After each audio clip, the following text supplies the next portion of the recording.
بسم اللہ الرحمن الرحیم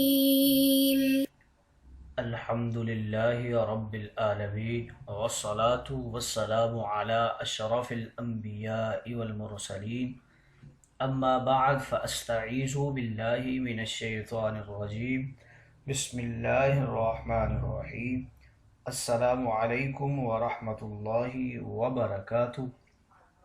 عزیز طلبہ کرام، امید کرتا ہوں احباب خیر سے ہوں گے۔ انشاءاللہ آج ہم تفسیر جلالین کے درس نمبر 281 میں سپارہ نمبر 19 سے سورہ شعراء کی منتخب کردہ آیات 160 سے لے کر 166 تک پڑھنے کی سعادت حاصل کریں گے، جن میں کلام باری تعالیٰ و کلام مفسر کا ترجمہ ہوگا۔ کلام مفسر کی تشریح و توضیح کرنے کی سعادت حاصل کریں گے اور ساتھ ساتھ ترکیبی و تحقیقی اغراض و فوائد کو ذکر کرنے کی کوشش کریں گے۔ تو آئیے طلبہ کرام بلا تاخیر بڑھتے ہیں اپنے آج کے درس کی طرف۔ بسم اللہ الرحمن الرحیم۔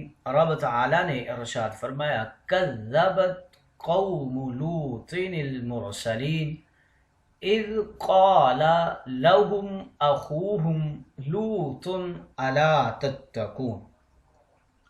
قوم لوط نے بھی نبیوں کو جھٹلایا جبکہ ان کے بھائی لوط علیہ السلام نے ان سے کہا، کیا تم اللہ سے ڈرتے نہیں ہو؟ انی لکم رسول امین، میں تمہارا امانت دار رسول ہوں۔ فاتقوا اللہ واطیعون، پس اللہ سے ڈرو اور میری اطاعت کرو۔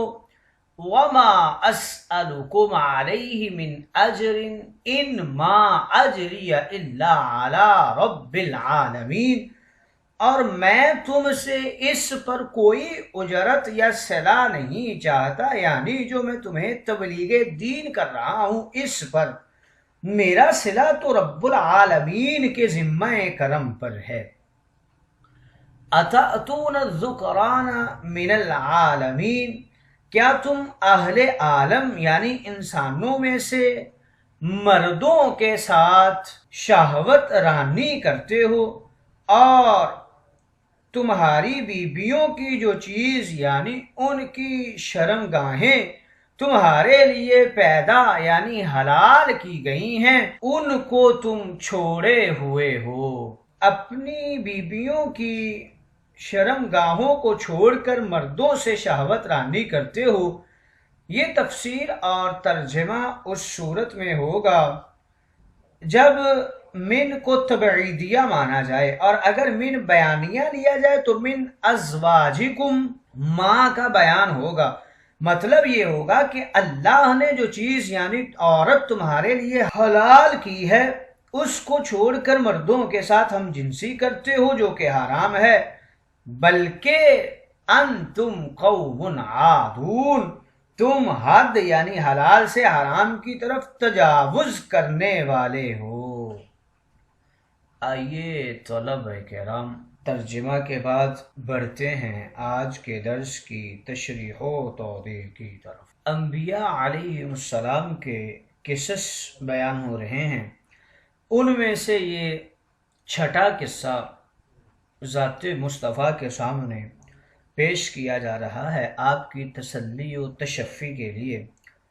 حضرت لوط علیہ السلام اور ان کی قوم کا یہ قصہ ہے۔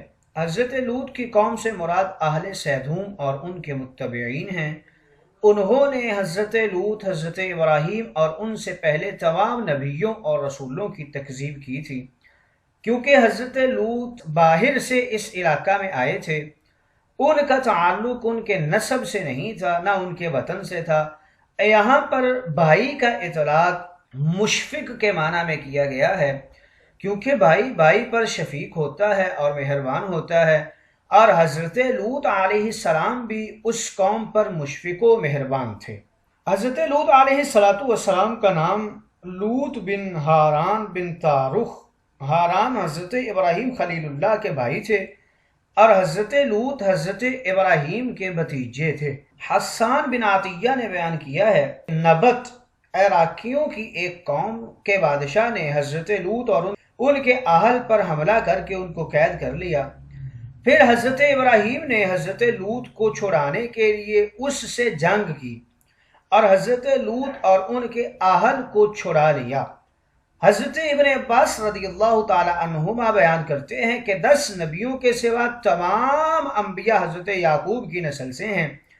سیدنا محمد، حضرت اسماعیل، حضرت ابراہیم، حضرت اسحاق، حضرت یعقوب، حضرت لوط، حضرت ہود، حضرت شعیب، حضرت صالح اور حضرت نوح علیہ السلام، ان انبیاء کے علاوہ بقیہ جتنے بھی انبیاء کرام ہیں وہ حضرت یعقوب کی نسل سے ہیں۔ حضرت انس رضی اللہ تعالیٰ عنہ بیان کرتے ہیں، نبی کریم نے فرمایا، حضرت لوط کے بعد جس نے اپنے آل و عیال کے ساتھ سب سے پہلے اللہ کی طرف ہجرت کی وہ عثمان بن عفان ہیں۔ حضرت ابن عباس رضی اللہ تعالی عنہما بیان کرتے ہیں کہ حضرت ابراہیم کو رسول بنانے کے بعد حضرت سارہ کا واقعہ ہاجرہ کے ساتھ ہوا اور اس کے بعد حضرت سارہ کے دل میں اولاد کی خواہش ہوئی اور اللہ تعالیٰ نے حضرت ابراہیم کو ارض مقدسہ کی طرف بھیجا اور حضرت لوط علیہ السلام کو المؤتفقات الٹی ہوئی بستیوں کی طرف بھیجا، اور حضرت لوط کی 4 بستیاں تھیں، سیدوم، امورار، آمورا اور سبویرا، اور ہر بستی میں 1 لاکھ جنگجو تھے۔ ان کی کل تعداد 4 لاکھ تھی اور ان کا سب سے بڑا شہر سیدوم تھا۔ حضرت لوط علیہ السلام اسی بستی یعنی سیدوم کی طرف مبعوث کیے گئے تھے اور یہ شہر بھی المؤتفقات میں سے تھا۔ یہ شام اور فلسطین کے شہروں میں سے 1 دن کی مسافت پر تھا۔ حضرت ابراہیم خلیل الرحمن حضرت لوط بن ہاران کے چچا تھے۔ حضرت ابراہیم علیہ السلام حضرت لوط کی قوم کو نصیحت کرتے تھے۔ ان کی قوم کو اللہ نے بڑی ڈیل دی ہوئی تھی، انہوں نے شرم و حیا کے حجاب پھاڑ دیے تھے اور حرام کاری شروع کر دی تھی اور بہت بڑی بے حیائی کا ارتکاب کرتے تھے۔ حضرت ابراہیم دراز گوش پر سوار ہو کر قوم لوط کے پاس گئے اور ان کو نصیحت کی۔ انہوں نے اس نصیحت کو قبول کرنے سے انکار کر دیا۔ اس کے بعد وہ سیدوم کی طرف جاتے اور اس کو دیکھ کر کہتے، اے سیدوم، اب اللہ کی طرف سے تیرا کون سا دن ہے؟ میں تمہیں ان کاموں سے منع کرتا ہوں تاکہ تم اللہ کے عذاب کے مستحق نہ بنو۔ حضرت لوط اپنے ام محترم یعنی حضرت ابراہیم پر ایمان لائے تھے اور انہی کی اتباع کرتے تھے، اور انہوں نے حضرت ابراہیم کے ساتھ شام کی طرف ہجرت کی تھی، پھر مصر چلے گئے تھے اور اس کے بعد لوٹ کر پھر شام کی طرف آئے۔ پھر حضرت ابراہیم فلسطین میں ٹھہر گئے اور حضرت لوط اردن چلے گئے۔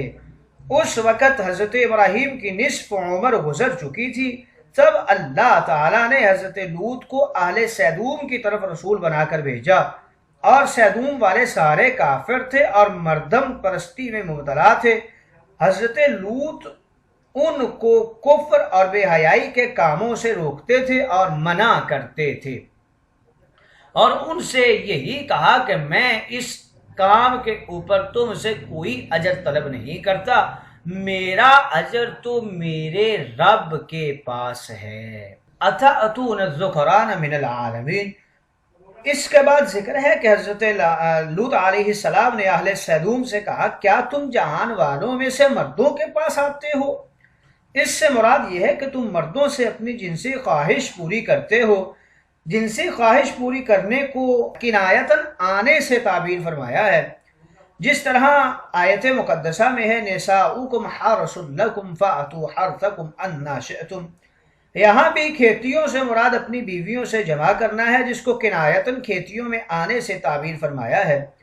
اس سے معلوم ہوا کہ جنسی خواہش پوری کرنے کو الفاظ میں بیان کرنا ہو تو کھلے کھلے لفظوں میں ذکر کرنے کی بجائے اشارتاً یا کنایتاً ذکر کرنا چاہیے تاکہ شرم و حیا اور حجاب قائم رہ سکے۔ اس آیت سے مراد یہ ہے کہ تم اولاد آدم میں سے مردوں سے اپنی خواہش پوری کرتے ہو، حالانکہ ان کے شہر میں عورتیں بہت زیادہ تھیں۔ ابلیس نے ان کو اس خبیث عمل کی تعلیم دی تھی اور وہ اس شہر میں آنے والے مسافروں کو پکڑ کر ان کے ساتھ یہ خبیث عمل کیا کرتے تھے۔ اس کے بعد فرمایا وَتَذَرُونَ مَا خَلَقَ لَكُمْ رَبُّكُمْ مِنْ أَزْوَاجِكُمْ، اور تمہارے رب نے تمہارے لیے تمہاری بیویوں میں جو چیز پیدا کی ہے اس کو چھوڑ دیتے ہو۔ اس آیت مقدسہ میں بھی اللہ تعالیٰ نے اشارتاً اور کنایتاً کلام فرمایا ہے۔ اس سے مراد یہ ہے کہ اللہ نے عورت کے جس عضو کو اس مقصد کے لیے بنایا ہے وہ اس عضو کی بجائے اس کے پچھلے عضو میں دخول کرتے ہیں اور عمل معکوس کرتے تھے۔ مجاہد نے اس آیت کی تفسیر میں کہا ہے کہ تم عورتوں کی قبل کو چھوڑ کر مردوں اور عورتوں کی پشت میں دخول کرتے ہو۔ علامہ قرطبی اور اسماعیل حقی اور آلوسی نے بھی اس آیت کی تفسیر میں لکھا ہے احادیث میں بھی عورتوں کے ساتھ عمل معکوس کرنے کی مذمت کی گئی ہے۔ امام ابو القاسم روایت کرتے ہیں رسول اللہ نے فرمایا قوم لوط مردوں کے ساتھ یہ عمل کرنے سے 40 سال پہلے عورتوں کے ساتھ یہ عمل کرتی تھی۔ طاؤس سے سوال کیا گیا کہ اگر کوئی شخص عورت کی سرین میں یہ عمل کرے تو اس کا کیا حکم ہے؟ انہوں نے کہا یہ اس کا کفر ہے۔ قوم لوط نے اس عمل کی ابتدا کی تھی، پہلے وہ عورتوں کے ساتھ یہ عمل کرتے تھے، پھر مرد مردوں کے ساتھ یہ عمل کرنے لگے۔ حضرت ابو ہریرہ رضی اللہ تعالی عنہ بیان کرتے ہیں نبی کریم نے فرمایا اللہ تعالیٰ اس شخص کی طرف نظر رحمت نہیں کرتا جو اپنی بیوی کی پچھلی جانب میں جمع کرتا ہے۔ حضرت خزیمہ بن ثابت فرماتے ہیں رسول اللہ نے 3 بار فرمایا بے شک اللہ حق بات سے حیا نہیں فرماتا، تم عورتوں کی پچھلی جانب میں دخول نہ کرو۔ حضرت ابن عباس رضی اللہ تعالی عنہما بیان کرتے ہیں رسول اللہ نے فرمایا اللہ رب العزت اس مرد کی طرف نظر رحمت نہیں فرماتا جو کسی مرد یا عورت کی دبر میں دخول کرے۔ اس کے بعد حضرت لوط علیہ السلام نے فرمایا بل انتم قوم عادون، بلکہ تم لوگ حد سے تجاوز کرتے ہو، یعنی یوں تو تمام معاملات میں حد سے تجاوز کرتے اور خصوصیت کے ساتھ جنسی عمل میں حد سے تجاوز کرتے ہو۔ قوم لوط کی بری خصلتوں کے بارے میں ذکر کر رہے ہیں۔ حضرت زبیر رضی اللہ تعالی عنہ بیان کرتے ہیں کہ 3 خصلتوں کے سوا قوم لوط کی تمام خصلتیں مٹ چکی ہیں: تلواروں کے غلاف کو گھسیٹنا، ناخنوں کو رنگنا اور شرمگاہ ننگی کرنا۔ حضرت ابو امامہ باہلی بیان کرتے ہیں قوم لوط 10 خصلتوں کی وجہ سے پہچانی جاتی تھی: کبوتروں سے کھیلنا، غلیل بازی کرنا، سیٹیاں بجانا، مجلس میں کینکر پھینکنا، سر کے بال سیدھے سنوارنا، دن دھاسا لگانا، چادر کو ٹخنوں سے نیچے لٹکانا، اچکنوں کو بند کرنا، مردوں سے خواہش پوری کرنا اور دائماً شراب پینا۔ اور یہ امت ایک اور برائی کا اضافہ کرے گی، عورتیں عورتوں سے جنسی خواہش کو پورا کریں گی۔ آئیے طلبہ کرام تشریح و توضیح کے بعد بڑھتے ہیں آج کے درس میں موجود ترکیبی و تحقیقی اغراض و فوائد کی طرف۔ اخوہم لوط ان کے حوالے سے ذکر کر رہے ہیں۔ لوط علیہ السلام کا قوم لوط سے نہ تو کوئی نسبی تعلق تھا جیسے حسب سابق قصص میں انبیاء کرام کا ہوا کرتا تھا، اور نہ ہی کوئی دینی مشارکت، اس لیے حضرت لوط علیہ السلام حضرت ابراہیم کے بھتیجے تھے اور بلاد مشرق میں بابل کے باشندے تھے۔